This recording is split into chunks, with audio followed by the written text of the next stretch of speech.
Il y a 2 ans, nous étions allés dans cette cantine scolaire où les enfants apprenaient à réduire le gaspillage alimentaire. Petite faim ou grande faim?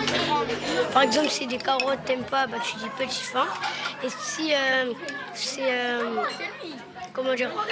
t'aimes bien, tu dis grande faim.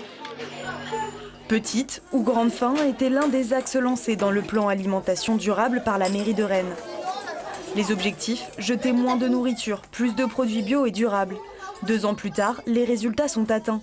Moins 55% de gaspillage et 23% de produits bio.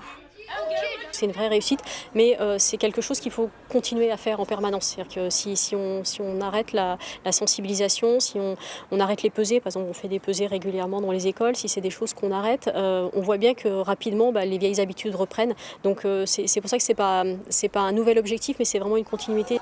Respecter l'environnement à la cantine ne passe pas forcément par ce qu'il y a dans l'assiette. Pour cette rentrée 2019-2020, l'objectif est à la suppression du plastique. La cuisine centrale de Rennes fournit près de 10 000 repas par jour. Elle les achemine ensuite dans ses barquettes. Demain, pour passer à du tout lavable, il y a plusieurs enjeux. Il y a déjà mettre en place une chaîne de retour, parce qu'aujourd'hui les barquettes elles vont de la cuisine vers les écoles, mais il n'y a pas de chaîne de retour. Donc il y a déjà tout un transport aussi à mettre en place en plus pour que les plats reviennent à la cuisine.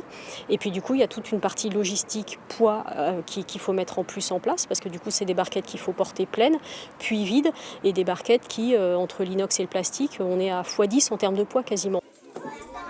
Prochaine phase, passer à des barquettes d'origine végétale d'ici 1 an. En 2025, la loi prévoit l'interdiction totale du plastique en restauration collective.